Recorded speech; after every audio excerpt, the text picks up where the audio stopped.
Lorsque j'ai partagé cet avant-après, la première réaction a été « Jérém, c'est truqué ». Coucou ma championne, bienvenue à toi dans cette étude de cas où je vais te parler de Gina. Gina fait partie de ces personnes qui se sentent mal dans leur peau alors qu'elles sont plutôt minces. Gina avait 40 ans quand elle m'a contacté et tout ce qu'elle voulait, c'est pouvoir se dénuder, pouvoir aller à la plage sans avoir honte de se mettre en maillot de bain. En réalité, Gina fait partie de ces personnes qui sont plutôt maigres avec peu de masse musculaire et de la graisse. Gina avait de la cellulite au niveau de ses fessiers et ça lui gâchait totalement la vie.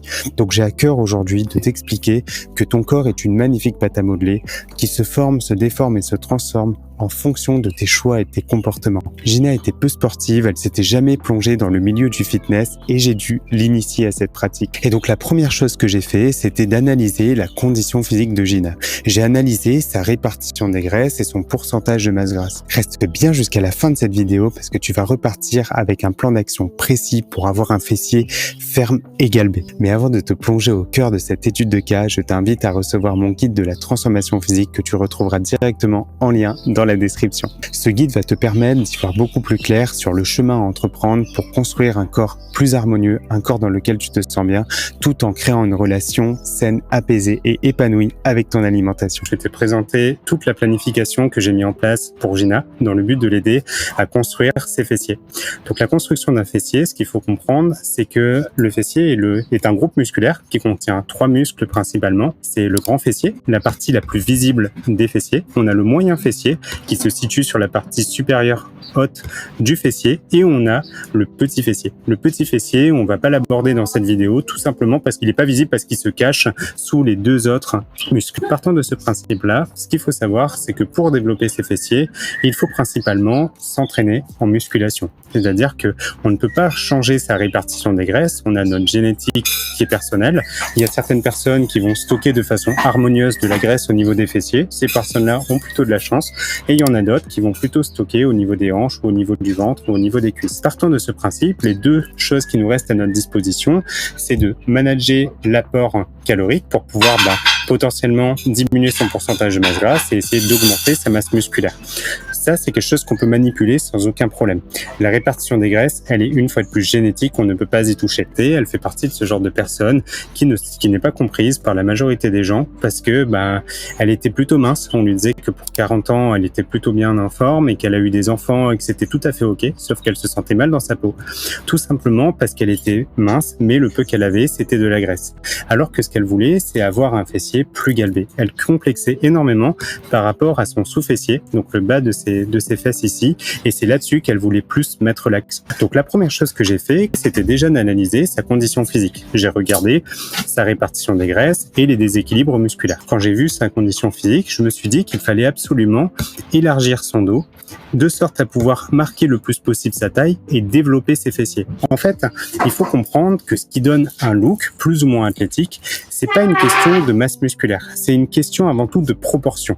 Plus on est proportionné d'une certaine façon, plus on peut donner un look plus ou moins sportif. Donc par exemple, si tu as les hanches qui sont plus larges que tes épaules, tu auras plutôt le look d'une personne qui ne fait pas de sport. Alors que si tu viens créer un corps en X, c'est-à-dire avoir les épaules qui sont marquées, la taille qui est la plus marquée possible et les fessiers qui sont développés, ça va donner cet aspect d'hypertrophie. Donc c'est en fait plutôt de l'illusion d'optique. Par contre, là où il n'y a pas d'illusion, c'est au niveau de la qualité de sa peau. Donc quand j'ai regardé au niveau de ses fessiers, j'ai vu qu'il y avait de la cellulite, ce qui est tout à fait normal. La cellulite, c'est quelque chose qui est normal, c'est lié à son pourcentage de masse grasse. Comme elle était plutôt mince, mais peu de masse musculaire et de la graisse, il y a ces aspérités qui vont se créer. Par contre, pour résoudre ce problème, c'est en développant sa masse musculaire au niveau de ses fessiers pour venir coller la peau sur les muscles grâce au fait d'abaisser son pourcentage de masse grasse pour avoir ce côté plus lissé. Et c'est chose qui s'est passée quand on regarde l'aboutissement de sa transformation physique. Mais pour obtenir cette transformation physique, j'ai dû également analyser la relation vis-à-vis de l'alimentation de Gina. Et je me suis aperçu que Gina était boulimique. Elle avait des troubles du comportement alimentaire et ça, c'est principalement la chose à résoudre. Avant toute transformation physique, il faut déjà créer une relation saine, apaisée, épanouie avec son alimentation parce que pour construire un corps, ça se fait pas du jour au lendemain, ça se fait pas en 90 jours, ça se fait en plusieurs années. Donc finalement, en prenant en considération le fait d'améliorer sa relation vis-à-vis de l'alimentation, on a pu créer un environnement sain, propice à sa transformation physique. Sa transformation n'était plus qu'une question de temps. Sa transformation, pour obtenir ce résultat, lui a demandé uniquement 2 ans. 2 ans, ça peut paraître long, mais on a fait en 2 ans ce que la majorité des gens font en une dizaine d'années. Quand j'ai analysé la répartition des graisses de Gina, je me suis dit, j'ai 2 solutions. La première solution que j'avais, c'était partir tout de suite sur une prise de masse musculaire, et une prise de masse musculaire qui signifie juste une augmentation de sa consommation de calories. Pour construire un corps, il faut mettre son corps dans un état d'abondance, c'est-à-dire avoir plus d'énergie à disposition pour pouvoir créer un tissu qui est gourmand en termes d'énergie, qui est la masse musculaire. Mais pour le coup, ce qu'il faut savoir, c'est que plus on a de graisse, plus c'est difficile de créer de la masse musculaire, parce que l'entraînement en musculation vise à créer une inflammation ponctuelle qui, face à cette inflammation, le corps va créer ce qu'on appelle une surcompensation et va réparer les muscles et va les faire grossir par définition. Mais si on est dans un état chronique inflammatoire, c'est-à-dire qu'on a du gras en excédent, le problème c'est que ça devient trop difficile de construire la masse musculaire. C'est juste que le surplus énergétique va nous rendre de plus en plus gras et pas spécialement de plus en plus musclés. Quand j'ai analysé sa répartition des graisses, je me suis dit, c'est vrai qu'elle est plutôt en forme, ça va, mais j'ai voulu quand même mettre son corps dans un environnement le plus propice possible à une véritable prise de masse musculaire. Donc j'ai décidé, comme elle était débutante en musculation, Gina n'avait jamais fait particulièrement de sport de sa vie et encore moins de la muscu. Elle savait pas vraiment ce que c'était. Elle savait pas non plus que c'était la solution à son problème. Donc, j'ai fait ce qu'on appelle une recomposition corporelle. Donc, je l'ai aidé à abaisser son pourcentage de masse grasse tout en augmentant sa masse musculaire grâce à un programme d'entraînement optimisé.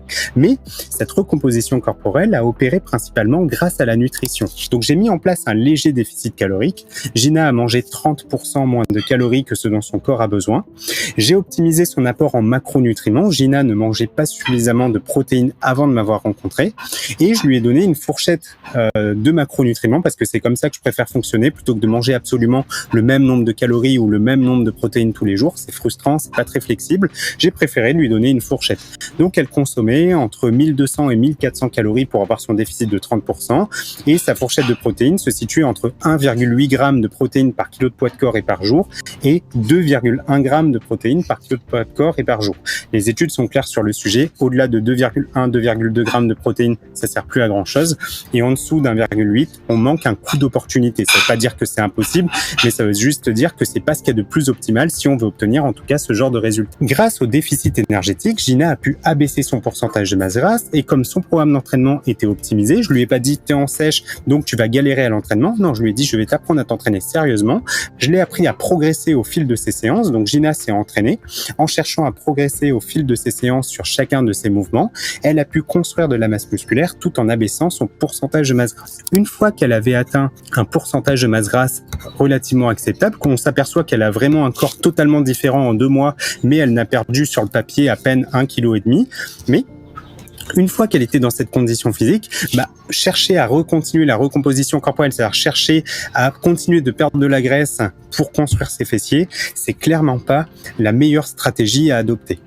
C'est là où la majorité des gens vont se tromper. Souvent, on va se dire, mince, j'ai encore un petit peu de cellulite au niveau des fessiers, donc je peux pas prendre tout de suite de masse musculaire, il faut que je continue mon déficit énergétique, sauf que malheureusement, construire des fessiers, c'est quelque chose qui est gourmand en termes d'énergie. Donc, c'est une perte de temps de rester en déficit calorique, et c'est ce qui fait qu'il y a beaucoup de femmes qui vont rester la majorité du temps en déficit énergétique plutôt qu'en prise de masse musculaire. Donc, c'est là où j'ai expliqué à Gina, et je lui ai dit, écoute, on va passer maintenant sur une prise de masse musculaire. Je l'ai rassuré progressivement en lui disant qu'on va remonter les calories, on va faire en sorte d'augmenter de façon progressive sa consommation de calories, on va pas partir dans une prise de masse où du jour au lendemain on augmente d'un coup le total de calories et elle se met à prendre énormément de graisse. Non, j'ai préféré faire les choses de façon méticuleuse. Peut-être que ça prend plus de temps de le faire comme ça, mais à l'échelle du long terme, on y gagne énormément. Ce qui fait qu'on a réussi à tenir sa prise de masse musculaire sur plus de 13 mois. On a fait plus d'1 an de surplus calorique. Ce qui est magnifique en plus de ça, parce que ça lui a permis d'améliorer sa relation vis-à-vis de son alimentation, parce que comme elle avait plus de calories à disposition, elle pouvait se faire également plaisir, découvrir une alimentation flexible. Si tu sais pas ce que c'est que l'alimentation flexible, je t'invite directement à te rendre en lien dans ma description pour recevoir mon guide ultime de la transformation physique pour femmes. Je parle de nutrition, je parle de mindset, je parle d'entraînement, tu vas en savoir beaucoup plus sur l'art de la transformation physique pour atteindre tes objectifs et surtout ne pas cycler on-off. Une fois qu'elle était du coup suffisamment sèche, on a augmenté les calories et on s'aperçoit que là, certes, on voit qu'elle prend de la graisse progressivement, on voit que son corps est de moins en moins défini. Par contre, si tu portes vraiment ton attention au niveau des fessiers, tu vois qu'il y a de plus en plus de densité.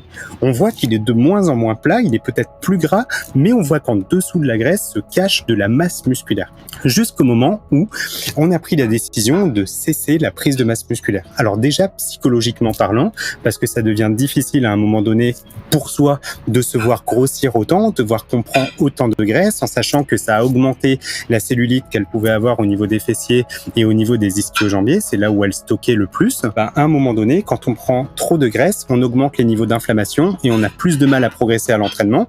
La progression à l'entraînement est quelque chose de très important à prendre en considération parce que le fait de devenir plus forte, c'est pas avec de la graisse additionnelle.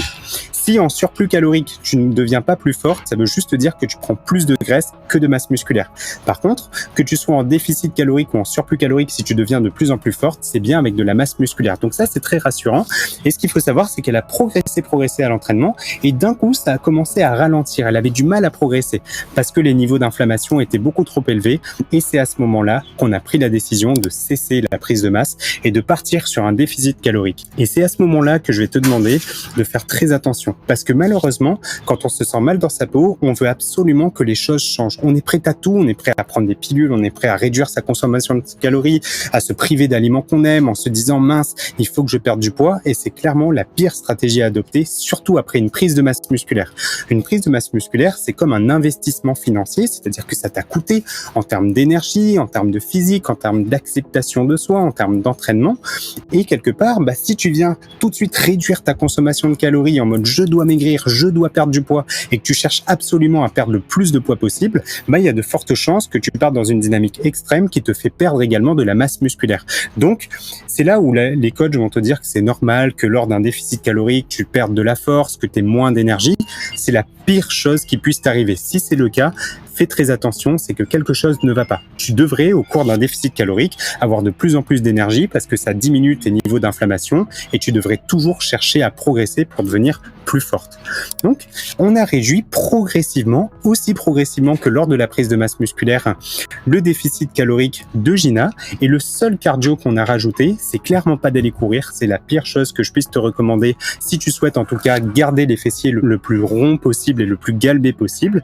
C'est de rajouter juste du NEAT, toutes les activités non liées à l'activité physique volontaire. Donc le fait d'aller marcher, se promener, faire du jardinage, etc. Donc juste, j'ai demandé à Gina de faire plus attention à bouger. Même qu'à un moment donné, elle a décidé de travailler debout, comme elle fait un métier qui est plutôt sédentaire parfois, elle s'est acheté un tapis de marche avec un bureau debout et elle a marché pendant qu'elle travaillait, pendant qu'elle répondait à ses emails ou qu'elle passait des appels téléphoniques. Ce qui lui a permis, sans trop d'efforts, de pouvoir rentrer dans son déficit calorique et d'augmenter sa dépense énergétique. Et finalement, quand tu regardes bien, on s'aperçoit que au total, Gina, elle a passé que 6 mois de déficit calorique après avoir fait 13 mois de prise de masse musculaire, ce qui est un excellent signe parce qu'elle a passé plus de temps à construire de la masse musculaire qu'à perdre de la graisse.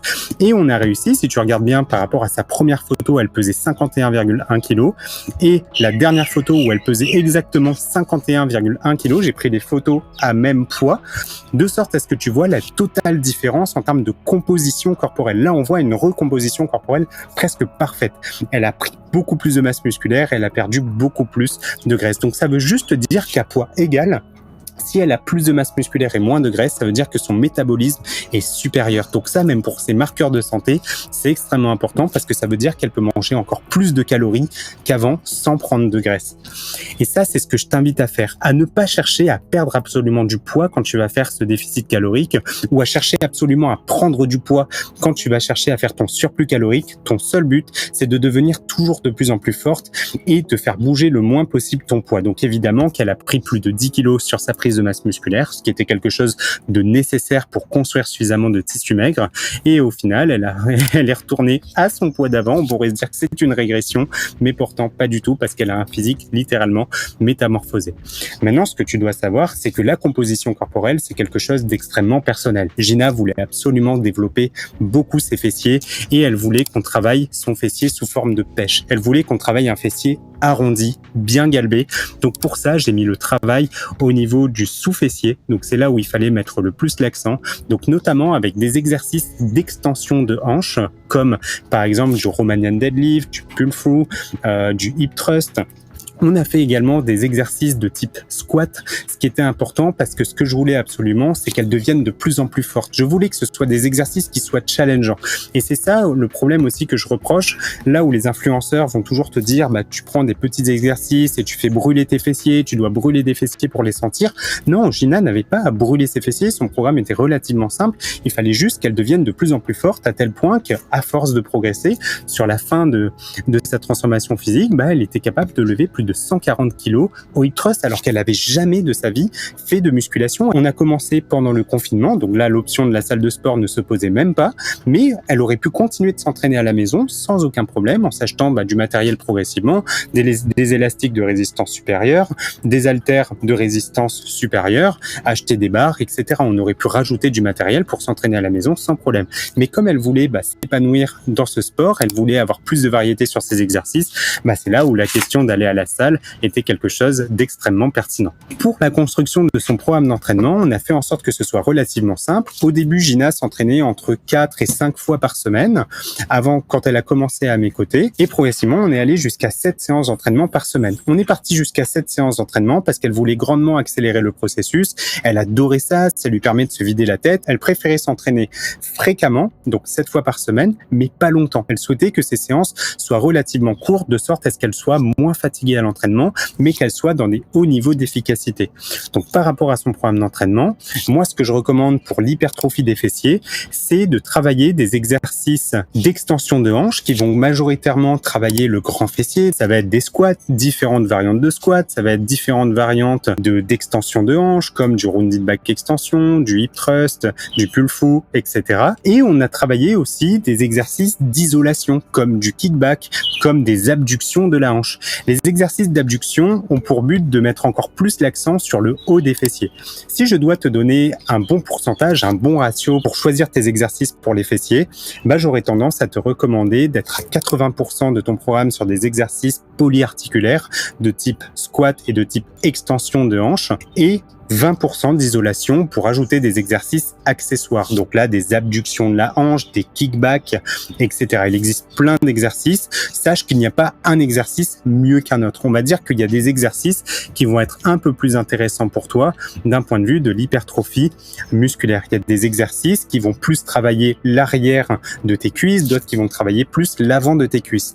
Et c'est là que j'insiste beaucoup sur le fait que quand tu veux développer tes fessiers, ne porte pas ton attention uniquement sur l'hypertrophie des fessiers. Quand tu regardes le physique de Gina comme ça, tu as l'impression qu'elle a un fessier qui est beaucoup plus gros, beaucoup plus harmonieux, parce que oui, il y a plus de masse musculaire, mais surtout, elle a la taille de plus en plus fine. Donc, je te recommande d'éviter de surtravailler tes abdominaux pour ne pas épaissir ta taille, et je te recommande de porter l'attention sur le développement du haut du corps, et notamment de l'arrière de tes épaules et de ton dos. Parce que plus tu vas pouvoir prendre du dos, plus tu vas pouvoir le mettre en V, plus ça va venir marquer ta taille, et après le fait de galber tes fessiers, donc de travailler le grand fessier et le moyen fessier, va donner cette forme de pêche et va vraiment donner cette impression d'un fessier encore plus galbé. Donc en fait, la transformation physique, c'est aussi de l'illusion d'optique. Ce pourquoi, quand je travaille avec toi, je ne donne pas de programme tout fait. Je peux pas te donner, tiens, ça c'est le meilleur programme pour développer tes fessiers, ça c'est le meilleur exercice pour développer tes fessiers. Il existe des tonnes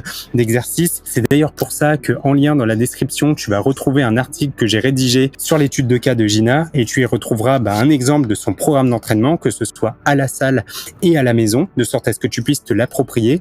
Mais moi, ce que je veux, c'est travailler sur toi en tant qu'individu. Toi, en fonction de ta propre silhouette, ta propre répartition des graisses, ta propre morphologie et en fonction de ton propre vision du mot être en forme. Peut-être que des fois, tu vas te dire que le fessier de Gina, il est beaucoup trop musclé. Peut-être que tu vas te dire que à l'aboutissement de son fessier, il était trop sec. Peut-être que tu te serais arrêté un petit peu avant, comme dans le cas de Gina, à 56 kilos. En effet, c'est tout à fait possible et c'est pour ça qu'il faut travailler en fonction de ton propre cas de figure. Mais la stratégie et la méthodologie sera toujours la même. Donc ne viens pas complexifier ton programme d'entraînement, reste sur des exercices basiques, fais en sorte que ces exercices puissent te permettre au fil des semaines, au fil des séances, de devenir plus forte. Moi, je te recommande de travailler sur les exercices polyarticulaires, par exemple les squats, donc polyarticulaires qui vont faire travailler plusieurs articulations en même temps. Là, de rester sur une fourchette de répétitions entre 8 et 12 répétitions. Quand tu dépasses les 12 répétitions, augmente la charge, ajoute de la difficulté. Si tu fais moins de 8, fais attention en fonction de ton niveau d'entraînement. Si tu es avancé en musculation, tu peux travailler en dessous de 8 répétitions. Par contre, si tu débutes ou si tu es de niveau intermédiaire, je te recommande d'être surtout sur cette fourchette entre 8 et 12, qui est plutôt assez intéressant si tu as de quoi progresser avec des charges supérieures. Pour les exercices accessoires de type abduction, de type kickback, de type isolation, là, je te recommande d'être plutôt à environ 60-70% de ton 1RM, de ta une répétition maximum. Si ça te parle pas, une fourchette de répétition entre 10 et 15 répétitions maximum. Après, dans le cas de figure que tu t'entraînes à la maison, là, c'est différent. Tout ce qui va être entre 4 et 30 répétitions, même à la salle de sport, ça fonctionne si tu te rapproches, voire tu atteins l'échec musculaire. En temps normal, je déconseille d'atteindre l'échec musculaire, mais de s'en rapprocher grandement parce qu'il faut travailler à haute intensité pour développer tes fessiers. C'est pas en faisant des tonnes et des tonnes de squats sans charge que tu vas pouvoir développer davantage tes fessiers parce qu'il faut mettre son corps suffisamment sous contrainte pour créer de l'adaptation. Parce que finalement, la construction musculaire, ce ne sont que des cycles d'étirement. Tu viens étirer tes fessiers, tu viens les raccourcir avec des contractions et ça vient créer des micro-lésions et plus tu vas créer de micro-lésions, plus avec la réparation, la récupération, donc lorsque tu vas dormir, lorsque tu ne vas pas t'entraîner et lorsque tu vas t'alimenter de façon optimale, tu vas créer ce qu'on appelle une surcompensation. Donc en fait, tu dégrades quelque part des fibres musculaires, mais ton corps, il est capable d'aller au-delà après pour récupérer en se disant « Waouh, là, on me demande beaucoup d'activation, donc j'ai besoin de me renforcer d'une certaine façon. » Je te simplifie le processus, mais c'est comme ça que ça fonctionne. Donc, tu dois toujours faire en sorte de chercher à progresser petit à petit pour obtenir cette véritable recomposition corporelle. Et c'est toute cette stratégie qu'on a mis en place avec Gina qui lui a permis de décrocher une victoire. Gina est tombée dans le bain, elle est tombée comme Obélix dans le chaudron, elle est devenue passionnée de fitness, elle s'est lancée dans la musculation, elle s'est lancée dans le domaine de la compétition, elle a participé à la Coupe de Belgique dont elle a fini 3 fois championne de Belgique. Et sans que toi, tu aies envie absolument de faire de la compétition, ce que je veux te dire, c'est que la logique sera la même. Peut-être plus ou moins rapidement, en fonction du temps que tu as à disposition, mais l'hypertrophie des fessiers, c'est quelque chose de relativement simple. Et concernant la cellulite, une fois de plus, c'est simplement le fait d'abaisser ton pourcentage de masse grasse tout en augmentant ta masse musculaire pour venir coller la peau sur les muscles, ce qui va donner ce magnifique effet et qui va te permettre d'enfin te débarrasser de la cellulite si c'est quelque chose qui te complexe. Donc voilà pour l'étude de cas de Gina. J'espère sincèrement que ce contenu t'aura apporté de la valeur. Je tiens absolument à remercier Gina. Coucou championne, je sais que tu vas passer par là. Merci infiniment d'avoir témoigné, d'avoir accepté de partager tes photos. Je sais à quel point c'était pas facile au début pour toi de voir ton physique dans ce cas-là. Tu as accepté de faire une prise de masse musculaire, tu as accepté de me faire confiance. Te voilà à présent métamorphosé avec une meilleure relation vis-à-vis de ton alimentation. La plus belle de toutes ces victoires au-delà de ton physique, c'est le fait d'avoir réussi à vaincre les troubles du comportement alimentaire et la boulimie. Donc juste pour ça, si tu souhaites nous soutenir, Gina et moi, je t'invite juste à laisser un petit pouce sur cette vidéo et à te rendre directement en lien dans la description pour voir l'étude de cas, découvrir le programme que j'ai mis en place pour Gina et également te procurer le guide de la transformation physique. Sur ce, je te fais des bisous. Je te dis à très bientôt dans une nouvelle vidéo.